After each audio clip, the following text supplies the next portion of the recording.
하나님은 빛이십니다. 어둠이 조금도 없으신 분이십니다. 그래서 빛이신 하나님 앞에서는 어느 누구도 도망갈 수 없습니다. 그리고 어떤 죄도 숨길 수 없습니다.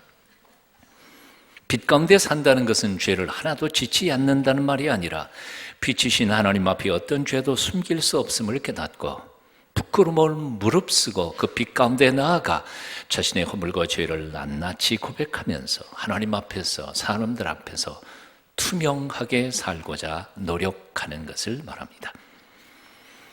빛 가운데 사는 사람이란 죄를 하나도 짓지 않는 사람이 아니라 그런 사람은 세상에 존재하지 않으니까요. 빛이신 하나님 앞에 나아가 자신의 허물과 죄를 자백하고 용서를 구하는 사람, 그리고 하나님 앞에서 부끄럽지 않게 살려고 노력하는 사람을 빛 가운데 사는 사람이라 사도 요한은 그렇게 표현했습니다. 지난주에 우리가 나눈 말씀입니다. 여러분 한번 따라해 보시겠습니다. 빛 가운데 사는 사람이란 계속 자백하는 사람이다. 자백이라는 말은 조금 이따가 설명하겠습니다. 자신의 죄를 계속 자백하는 사람이다. 왜 계속해야 됩니까? 한 번 죄 짓고 딱 그만둘 수 있는 사람은 세상에 아무도 없기 때문에 그렇습니다. 오늘 죄를 회개하고 내가 죽는 날까지 죄를 안 짓겠다고 자신할 수 있는 사람은 계속 안 해도 됩니다. 하지만 우리는 죽는 마지막 순간까지도 여전히 빛이신 하나님 앞에 죄인인 것을 날마다 자각하면서 거룩하게 살기로 결단해야 하는 사람이기 때문에, 그래서 빛 가운데 사는 사람이란 계속해서 매 순간 죽는 마지막 순간까지도 하나님 앞에 자백하면서 투명하게 살아가는 사람을 빛 가운데 사는 사람이라 했습니다. 그렇습니다. 세상에 죄 없는 사람은 한 사람도 없습니다. 그래서 사도 요한은 오늘 본문 8절과 10절에서 계속해서 선포하고 있습니다. 8절입니다. 만일 우리가 죄가 없다고 말하면 스스로 속이고 또 진리가 우리 속에 있지 아니할 것이요. 10절도 똑같이 말씀합니다. 만일 우리가 범죄하지 아니하였다 하면 하나님을 거짓말하는 이로 만드는 것이니 또한 그의 말씀이 우리 속에 있지 아니하니라. 말은 조금씩 바꿔가면서도 계속해서 똑같은 말을 반복하며 강조하고 있습니다. 사도 바울도 로마서에서 이렇게 강하게 선포했습니다. 의인은 없나니 하나도 없으며 깨닫는 자도 없고 하나님을 찾는 자도 없고 다 치우쳐 함께 무익하게 되고 선을 행하는 자는 없나니 하나도 없도다. 그럼에도 불구하고 수많은 사람들이 착각 속에 빠져 살고 있습니다. 자신은 죄를 지은 것이 없다고, 죄를 지은 게 있다 할지라도 그것은 내 탓이 아니라고 변명합니다. 조상 탓하고 부모님 탓하고 배우자 탓하고 친구 탓하고 비정한 사회 탓하고 남 탓만 하면서 자신의 죄를 인정하려고 하지 않습니다. 그렇게 함으로 해서 이중인격자, 외식주의자, 현대판 바리새인, 그리고 거짓말쟁이가 되어가고 있는 것입니다. 우리는 자신이 저지른 것에 대하여 정직해야 합니다. 자신 속에 있는 허물과 죄를 깨닫고 정확하게 인정해야 합니다. 자신의 참된 모습을 자각하는 길만이 우리가 살 길입니다. 미국의 어느 한 대기업 회장님이 밤낮 돈 버느라고 정신이 없었습니다. 가정이고 자녀 교육이고 돌볼 시간이 전혀 없었습니다. 돈만 벌면 세상의 모든 행복이 다 자기 것이 될 것이라고 착각했습니다. 그러던 어느 날 하나밖에 없는 아들 녀석이 달려와서 이렇게 울부짖었습니다. 아버지, 나 아무래도 좋지 않은 병에 걸린 것 같아요. 병원에 데리고 갔더니 문란한 그의 방탕한 삶 때문에 그만 악질적인 성병에 걸려 있었습니다. 몸이 썩어가고 있었습니다. 부랴부랴 아들을 병원에 입원시켜 치료하고 얼마 후에는 마음에 꼭 드는 애인을 만나 결혼을 하게 했습니다. 그런데 1년 뒤 출산하던 아내가 다 나았다고 했던 그 매독균에 의해 다시 감염되어서 아기를 낳다 죽고 맙니다. 그리고 태어난 아기는 한쪽 눈이 짓물러서 외눈박이로 태어났습니다. 아내 죽고 그리고 태어난 아기가 외눈박이로 태어난 그 아기를 보면서 젊은 아버지는 그 길로 자기 방에 들어가서 권총으로 자기 머리를 쏘아 자살을 하고 맙니다. 자신의 생일날이 아버지와 어머니가 죽은 사망의 날이었던 이 아기는 태어날 때부터 그래서 세상을 삐뚤게 바라보며 모든 사람들을 저주하면서 성장했고 자라갔습니다. 그러던 어느 날 뉴욕 버팔로에서 미국 25대 대통령 윌리엄 맥킨리를 만난 행렬 한복판에서 대통령과 악수하는 척 하다가 품에서 권총을 꺼내 대통령을 암살합니다. 당시 미시건주의 주지사였던 디킨슨이라고 하는 사람이 이 비극에 대하여 다음과 같이 논평을 했습니다. 한 청년의 방탕으로 말미암아 최소한 4가지의 비극이 한꺼번에 일어났습니다. 첫째, 한 젊은 어머니가 불쌍하게 죽었습니다. 그녀는 사랑하던 남자의 죄값 때문에 영문도 모른 채 억울하게 죽어가야 했습니다. 둘째, 태어나면서부터 성병이 걸린 한 아기의 비극적인 일생이 여기 있습니다. 아버지의 죄 때문에 비극적으로 살았고 결국은 사형장의 이슬로 사라졌습니다. 셋째, 여기 젊은 아버지의 자살이 있습니다. 비록 자신의 잘못으로 모든 비극이 만들어지긴 했지만 생각해보면 그 사람 역시 불행한 죄의 피해자였던 것입니다. 넷째, 여기 진실했던 한 정치가 맥킨리 대통령의 이유 없는 그리고 너무나 억울한 비극적인 죽음이 있습니다. 죄. 한 청년의 순간적인 쾌락으로 시작된 별것 아닌 것 같던 죄, 그 죄가 한 여인과 아기의 평생을 망치고 그리고 미국 대통령을 암살하는 데 비극을 만들어내고 만 것이었습니다. 한 사람의 죄는 그 한 사람의 죄로 끝나지 않는다는 진리를 우리는 여기서 발견합니다. 죄는 유전되고 전염되고 사람들을 통해서 미움과 분노와 복수의 감정을 증폭시키면서 전 인류를 비극으로 몰아가고 있는 것입니다. 그래서 인생에 있어서 가장 큰 비극은 바로 죄입니다. 인생에서 가장 시급한 해결되어야 할 문제는 바로 죄입니다. 이 죄 때문에 사람들은 계속해서 비극을 만들어가고 그리고 자기들이 그 비극 속에서 비참하게 되어 가고 있는 것입니다. 자신의 마음속에 있는 탐욕에 매여서 물을 오염시키고 공기를 더럽히고 사회를 타락시키고 있는 것입니다. 그러므로 죄 문제가 해결되지 않는 한 우리 인생에는 진정한 행복은 없습니다. 진정한 기쁨과 그리고 소망도 미래도 없습니다. 가끔 어려운 일을 만나거나 비극적인 사건을 접하게 되면 사람들은 깊이 생각해보지도 않은 채 하나님부터 대뜸 원망하고 삽니다. 왜 하나님은 세상을 이렇게 만들었습니까? 왜 이런 불공평한 일들이 우리 세상 속에 역사 속에 일어나게 되는 것입니까? 하지만 곰곰이 그 비극과 사건들을 깊이 따지고 살펴보다가 보면 거의 모든 비극과 재난들이 사실은 인간 자신들의 죄에 의하여 만들어진 비극이었다는 사실을 우리는 발견하게 됩니다. 왜 지구상에 그렇게도 많은 사람들이 굶어 죽습니까? 양식이 모자라서가 아닙니다. 인간의 이기심과 욕심 때문입니다. 탐욕 때문입니다. 조금씩만 절약하면 하나님이 우리 인생들에게 주신 양식은 충분히 모두가 다 먹고도 남는다고 합니다. 선진국에서 애완용 동물을 위하여 소비되고 있는 양식들, 식량이면 지구상의 모든 굶어 죽어가는 사람들을 다 먹이고도 남는다고 합니다. 남한 사람들이 음식물 찌꺼기를 모아도 북한 동포들은 한 사람도 굶어 죽지 않는다고 합니다. 국제식량노동기구가 지원하는 밀가루, 쌀 제대로 꼭 필요한 사람들에게 분배만 제대로 된다. 굶어 죽지는 않는다고 합니다. 그럼에도 불구하고 부패한 정권, 정부 기구, 그리고 힘 있는 사람들이 중간에서 다 가로채서 그들의 배만 불리고 정작 식량은 필요한 사람들에게 전달되지 않기 때문에 이 인간의 탐욕, 부패한 정권 이기심으로 하루에도 10,000명 이상이 이 지구상에서 굶어 죽어가고 있는 것입니다.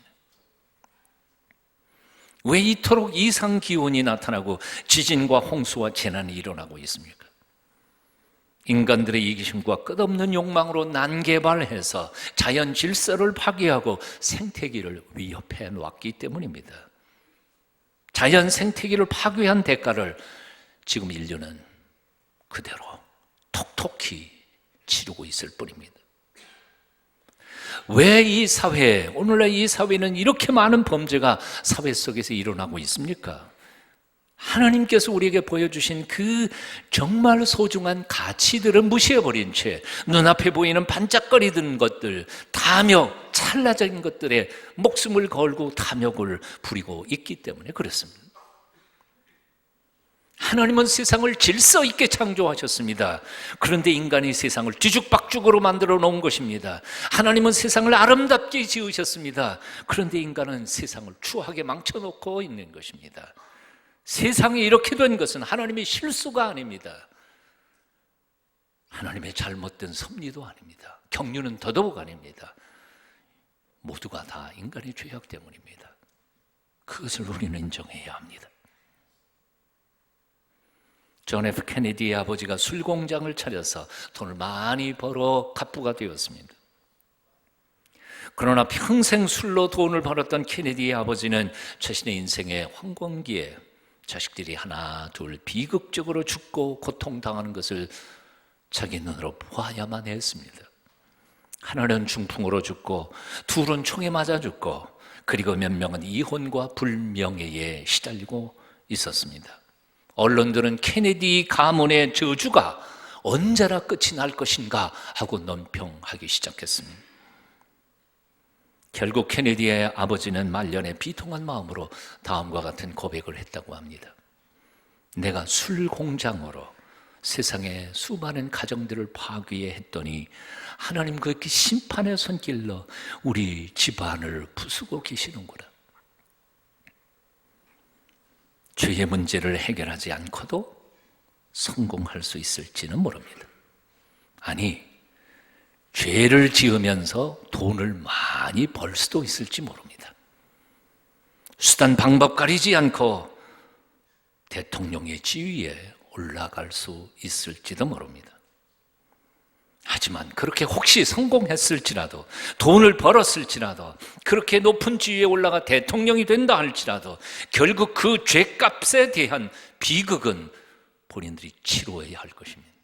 우리는 지금 요즘 눈으로 똑똑히 보고 있지 않습니까? 죄 문제가 해결되어야 합니다. 성공하는 것보다, 출세하는 것보다 먼저 죄 문제가 해결되어야 합니다. 그렇다면 이 죄 문제를 어떻게 해결해야 합니까? 어떻게 이 죄를 다스릴 수 있습니까? 사람들은 너무 어렵게 생각합니다만 사도 요한은 아주 간단하게 너무너무 쉬운 말씀을 우리에게 가르쳐주고 있습니다. 오늘 9절 말씀입니다. 우리 함께 같이 읽어봅니다. 함께 읽습니다. 시작. 만일 우리 죄를 자백하면 그는 미쁘시고 의로우사 우리 죄를 사하시며 우리를 모든 불의에서 깨끗하게 하실 것이요. 사도 요한의 비법은 뭐예요? 자백하기만 하면 된다는 거예요. 자백하기만 하면 된다. 그 다음은 내가 할 것이다. 하나님이 말씀하신다는 거죠. 그 다음은 내가 처리하마. 여러분 2살짜리 꼬마가요 집안에서 엉망으로 집안을 어질러 놓습니다. 우리 외손자 얘기입니다. 너 그거 정리해. 그러면 정리할 수 있을 것 같아요? 못해요. 저지르기는 하지만 스스로는 정리 못해요. 엄마가 다 쫓아다니면서 다 정리해 줘야 돼요. 본질적으로 죄의 경향성을 띠고 태어난 우리 인간들이요 자신이 실수는 할 수 있고 죄를 저지를 수는 있어요. 그러나 근본적으로 완벽하게 그 죄 문제를 해결할 힘은 우리에게는 없어요. 해결하고는 쉽고 해결해야 되지만, 그리고 해결하기로 결단하고 노력해야 되지만 근본적으로 이 해결은 하나님이 도와주셔야 되는 거예요. 너는 자백만 해. 나머지는 내가 해결해 줄게. 여기 자백이라고 표현했습니다. 만일 우리가 우리 죄를 자백하면, 자백이라는 헬라어 단어는 호모로게오라고 말합니다. 호모란 말은 같다 하는 뜻이고요, 로게오라는 말은 말하다 그런 뜻입니다. 그래서 같이 말하다는 뜻입니다. 상대방하라고 똑같은 말을 하는 거예요. 그래서 동의한다, 인정한다 그런 뜻입니다. 우리가 하나님 앞에 죄를 자백한다는 뜻은 하나님이 알지 못하시는 나의 숨겨진 죄에 대하여 보고하는 행위가 자백이 아닙니다. 자백이라는 말은 하나님 이미 다 알고 계시지요. 하나님이 내가 지은 죄를 모르실까요? 모르는 걸 내가 가서 보고하는 걸까요? 아니요. 하나님 눈앞에, 빛이신 하나님 앞에서 숨겨진 죄가 어디 있어요? 하나님 이미 다 알고 계세요. 다만 하나님이 원하는 건 네 입으로 잘못했다고 말해라. 그걸 기다리고 계시는 거죠. 내 입으로 잘못했다고 말하고, 정말 실수했고 잘못했고 이 죄 지은 것이 하나님 아버지의 마음을 아프게 했던 것에 대하여 저도 마음이 아픕니다. 죄송합니다. 다음부터 다시는 같은 죄를 짓지 않도록 다시 한번 노력해 보겠습니다 라고 말하는 게 자백이라는 뜻이에요. 자백이에요. 만일 우리가 우리 죄를 자백하면 그는 미쁘시고 했습니다. 미쁘다는 말이 요즘 별로 쓰이지 않는 단어입니다만 믿을만 하시고 라는 뜻입니다. 영어 번역에서는 faithful, 신용이 있다 그런 뜻입니다. 만약 하나님이요, 너 자백하면 내가 용서해 주마 그렇게 말씀해 놓고 내가 자백을 했는데 가만히 들어보니까 그 죄는 내가 용서 못 하겠다, 그러면 자백이 안 되는 거 아니에요. 검찰 검사들이 가끔씩 그러는 것 같아요. 고백하면 감해줄게. 감해줘요? 아닌 것 같아. 왜요? 검사들이 어떻게 하든지 자백을 받아내려고 거짓 약속을 할 때가 있거든요. 근데 하나님이 그런 분이 아니에요. 하나님은 믿을 만한 분이세요. 용서한다 그랬으니까 용서하시는 분이에요. 들어보시니까 당신이 생각한 것보다 더 심해서 이건 용서 못하겠다 그러실 하나님이 아니란 말이에요. 믿을 만한 분이셔요. 그리고 두 번째로 하나님은 어떤 분인고 하니 의로우신 분이세요.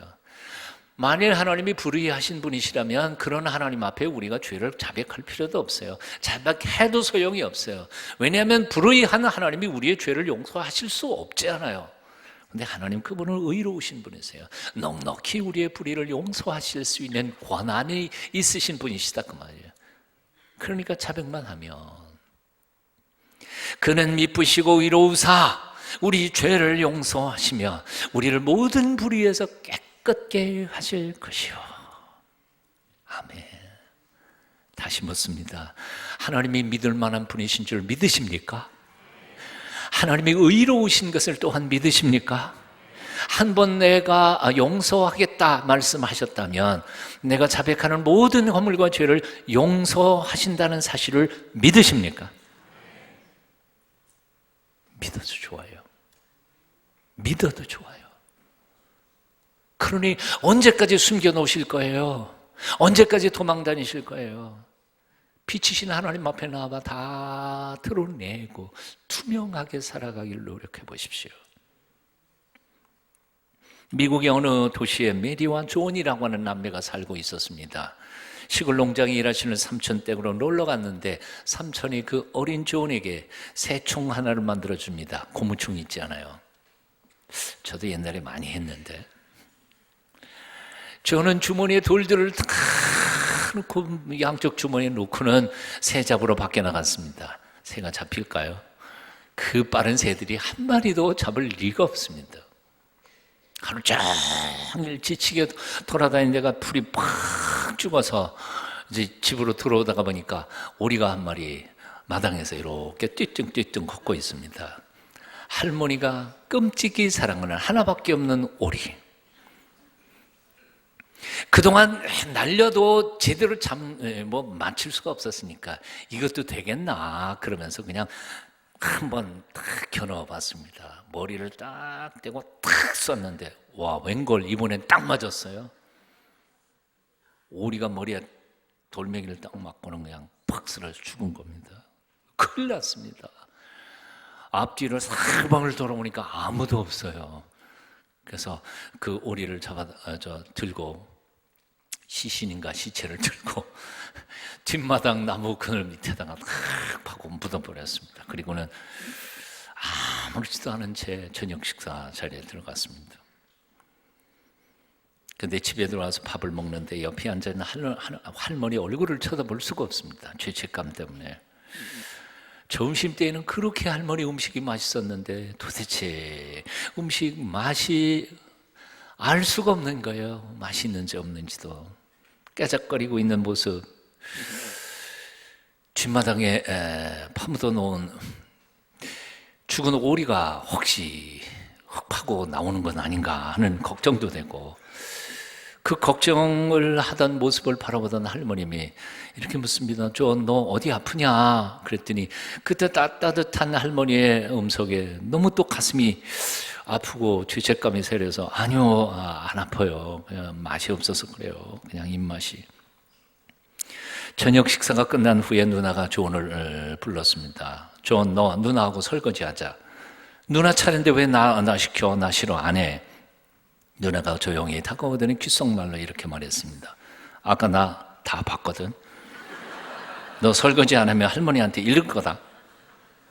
기겁을 한 존은 할 수 없이 끌려 들어가서 부엌에서 누나는 콧노래 부르고 옆에서 놀고 있고 혼자서 설거지를 다 합니다.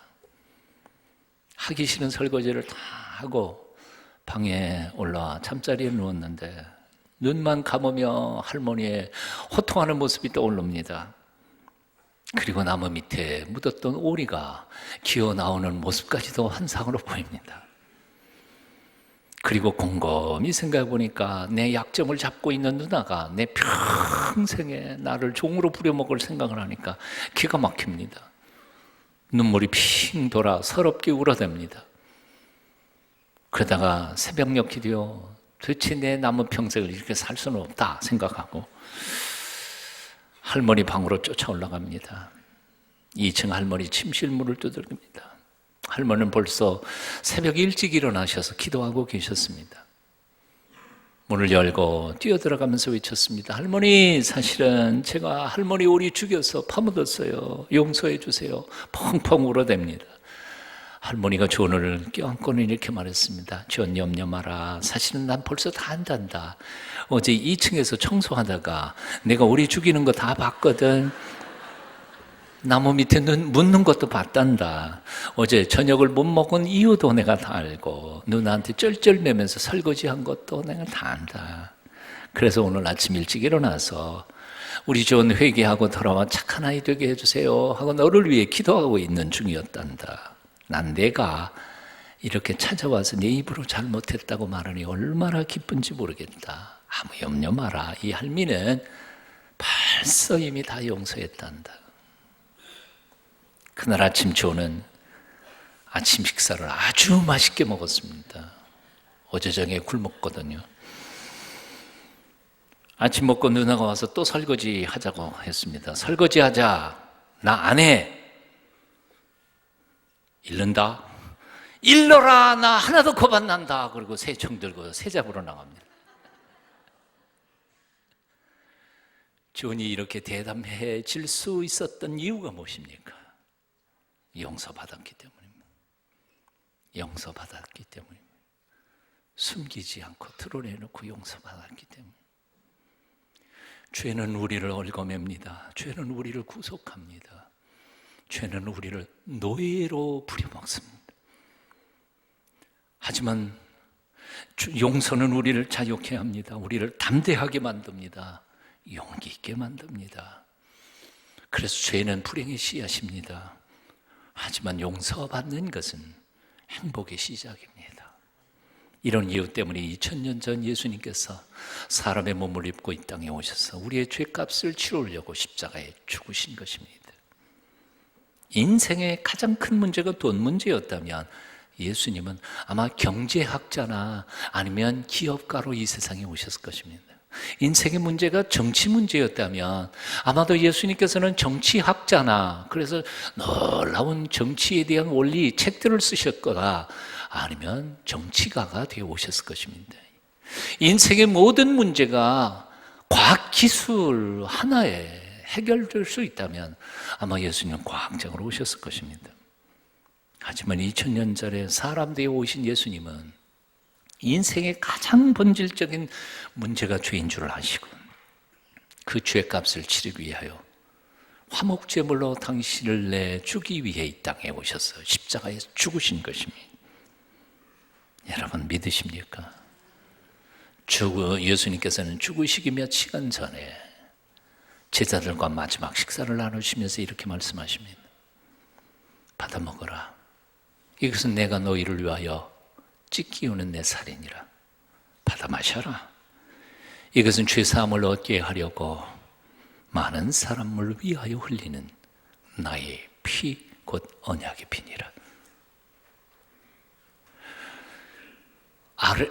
토레이 신부님이 강원도에서 한 평생을 한국 교회의 영성을 위해서 사셨던 귀한 분이시죠. 성공의 신부님이셨습니다. 근데 그의 아버지가 토레이 목사님이셨습니다. 아주 유명한 부흥사이셨고 성령론의 세계적인 대가이셨습니다. 이분이 어느 부흥 집회를 갔습니다. 그랬더니 집회가 1시간 마치고 난 다음에 어떤 여인이 이 목사님에게 찾아왔습니다. 목사님, 아무리 집회에 참석하고 기도해도 나는 하나님의 은혜가 도대체 실감나지 않습니다. 제가 구원받았는지도 잘 모르겠습니다. 어찌하면 좋겠습니까? 그랬더니 토레이 목사님이 이렇게 충고했습니다. 오늘부터 하나님 앞에 이렇게 기도해 보십시오. 나 자신의 진정한 모습을 보게 해 주십시오. 그날부터 여인은 하나님 앞에 자신의 모습을 보게 해달라고 간절히 기도합니다. 성령께서 그 여인의 마음의 눈을 열어 자신의 실체를 보게 하셨습니다. 자신이 얼마나 죄악투성인지, 얼마나 외모와 속 사람이 다른 이중인격자인지, 얼마나 추하고 더러운지를 깨닫기 시작했습니다. 그 순간 그는 정말 죽고 싶었습니다. 처절한 마음으로 토레이 목사님을 다시 찾아갔습니다. 목사님, 전 그냥 죽고 싶어요. 저 자신에게 대해서 실망했어요.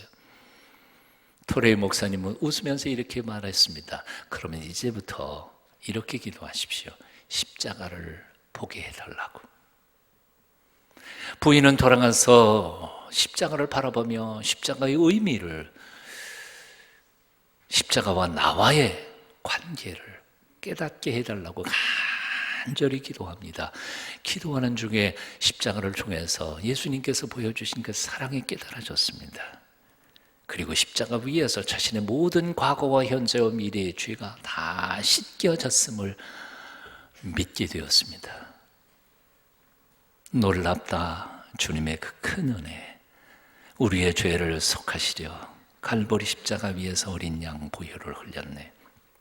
주의 은혜, 우리의 죄를 다 씻었네. 주의 은혜, 우리의 죄를 다 씻었네. 불러보고 싶잖아요, 그죠? 제가 먼저 부릅니다. 후렴은 여러분들 같이 따라 부르시고요.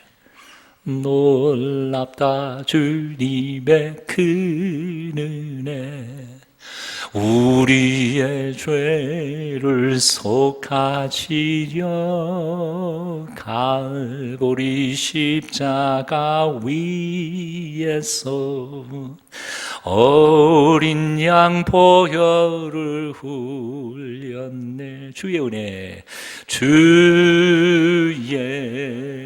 은혜, 우리의 죄를 다 씻었네. 주의 은혜,